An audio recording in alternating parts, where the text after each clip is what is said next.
अस्सलाम वालेकुम बच्चों, कैसे हो आप सब? Hope you all are doing well. और मैं भी बिल्कुल ठीक हूँ अल्हम्दुलिल्लाह।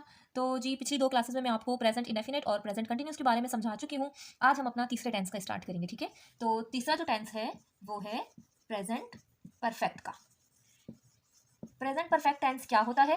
पिछले 2 टेंसेस में मैंने आपको समझाया कि प्रेजेंट इंडेफिनिट क्या होता है, जिसमें काम होता है, मतलब ता है, ती है वाले, और प्रेजेंट कंटिन्यूस वो होता है जिसमें काम हो रहा होता है। अब ये जो टेंस मैं आपको समझा रही हूँ ये परफेक्ट है। इसका मतलब है कि काम मुकम्मल हो चुका, काम मुकम्मल हो चुका है। तो इसको हम क्या कहते हैं? फेल हाल मुकम्मल। मतलब आपके मौजूदा वक्त में जो काम मुकम्मल हो चुका है, स्टिल वर्क इज कंप्लीटेड, इसे हम फेल हाल मुकम्मल कहते हैं। प्रेजेंट परफेक्ट टेंस मुकम्मल होने को प्रेजेंट परफेक्ट कहते हैं। काम तो सबसे पहले मैं आपको इसकी आइडेंटिटी के बारे में बताऊंगी, और इसकी पहचान होती है चुका है, चुकी है, चुके हैं।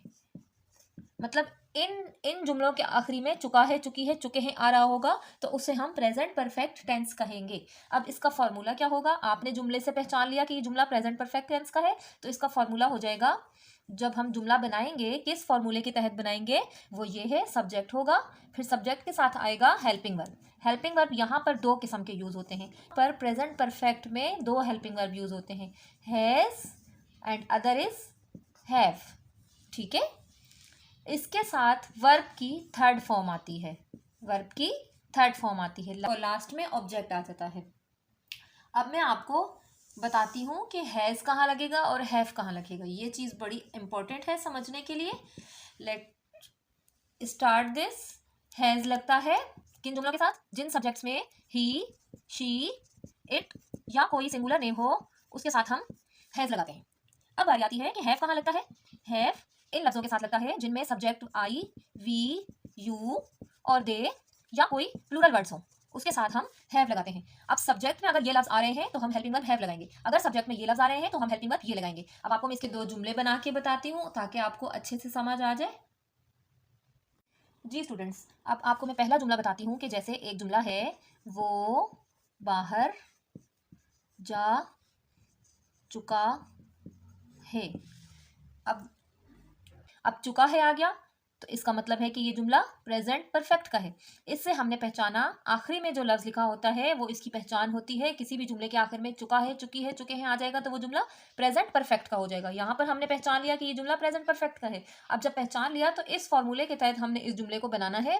किसी भी जुमले का पहला लफ्ज सब्जेक्ट होता है, इस पहचान के बराबर में जो लफ्ज होता है वो वर्ब होता है, बाकी जो remaining this is object. Okay, अच्छा जी। अब वो से हमने पहचाना कि ये जुमला कोई लड़का है, किसी लड़के के बारे में बात हो रही है, तो लड़के को हम कहते हैं ही। ही के साथ मैंने आपको बताया था हैज आएगा या हैव आएगा। ही के साथ हैज आएगा, ही हैज। ये वर्ब की, अब वर्ब की थर्ड फॉर्म लगाएंगे। ये वर्ब है हमारे पास, पहचान के बराबर में जो लफ्ज लिखा होता है, बिल्कुल बराबर में जो लफ्ज लिखा होता है उसे हम वर्ब कहते हैं। वर्ब है जा, जा को कहते हैं गो, गो की first form go, second form went, third form gone. He has gone बाहर। अब बच गया बाहर, तो बाहर को कहते हैं आउटसाइड, या आउट भी कह सकते हैं, आउटसाइड भी कह सकते हैं, ठीक है? अब आपको मैंने इसका नेगेटिव और इंटेरोगेटिव नहीं समझाया, तो नेगेटिव बनाने के लिए हम लोग हेल्पिंग वर्ब के बाद नॉट लगा देते हैं। This is called negative. तो हम यूं लिखेंगे, ही हैज नॉट गोन। इंतहाई सिंपल जुमला, बहुत आसानी से सॉल्व हो जाएगा। उम्मीद है बच्चों आपको मेरी वीडियो समझ आ रही होगी, मेरी समझाई हुई बात समझ आ रही होगी आपको। तो यहाँ पर हम लोग he has not gone outside, मैंने हेल्पिंग वर्ब के बाद नॉट लगा दिया, तो ये जुमला हो गया नेगेटिव। अगर हम हेल्पिंग वर्ब को यहाँ पहले ले आएंगे, हैज़ ही गोन, इसमें और कुछ चेंजेस नहीं होती, सिर्फ और सिर्फ हेल्पिंग वर्ब के बाद नॉट लग जाता है नेगेटिव में, और इंटेरोगेटिव में हेल्पिंग वर्ब पहले आ जाता है। ना कोई फॉर्म ऑफ वर्ब चेंज होती है, ना मजीद कोई और चीज़ का इजाफा करना पड़ता है। तो ये बिल्कुल सिंपल टेंस बनता है इस तरह से।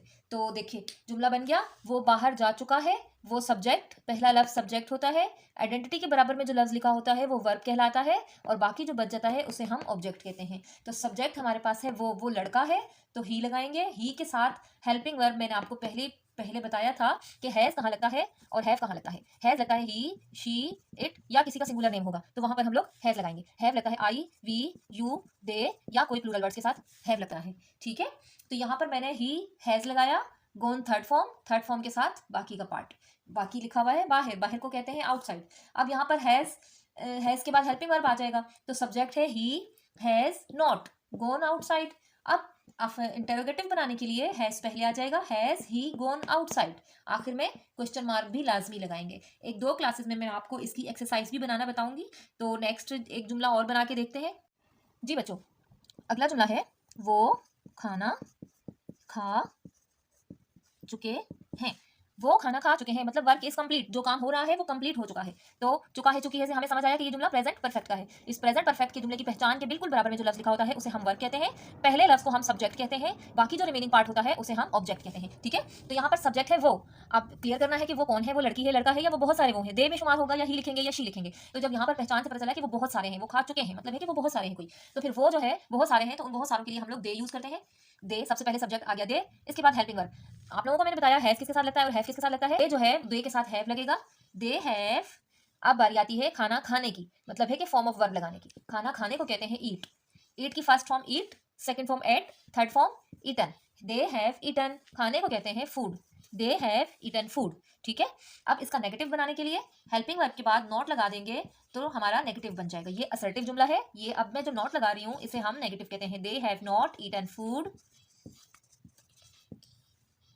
अब यहाँ पर इंट्रोडक्टिव बनाने के लिए हैव पहले आ जाएगा, हैव दे ईटन फूड, आखिरी में क्वेश्चन मार्क। ठीक है, उम्मीद है आपको आज की क्लास समझ आई होगी। प्रेजेंट परफेक्ट टेंस मुकम्मल तौर पर आपको बहुत अच्छे से समझ आ गया होगा। अगर कोई कंफ्यूजन है, कुछ सवाल पूछना है तो आप मुझे कमेंट बॉक्स में पूछ सकते हैं। मैं इंशाल्लाह आपके सवालों के जरूर जवाब दूंगी। और उम्मीद है आपको वीडियो पसंद आई होगी। तो मैं आपके साथ कल दोबारा एक नई क्लास के साथ हाजिर होंगी। टिल देन अपना बहुत सा ख्याल रखिएगा। ओके, अल्लाह हाफिज।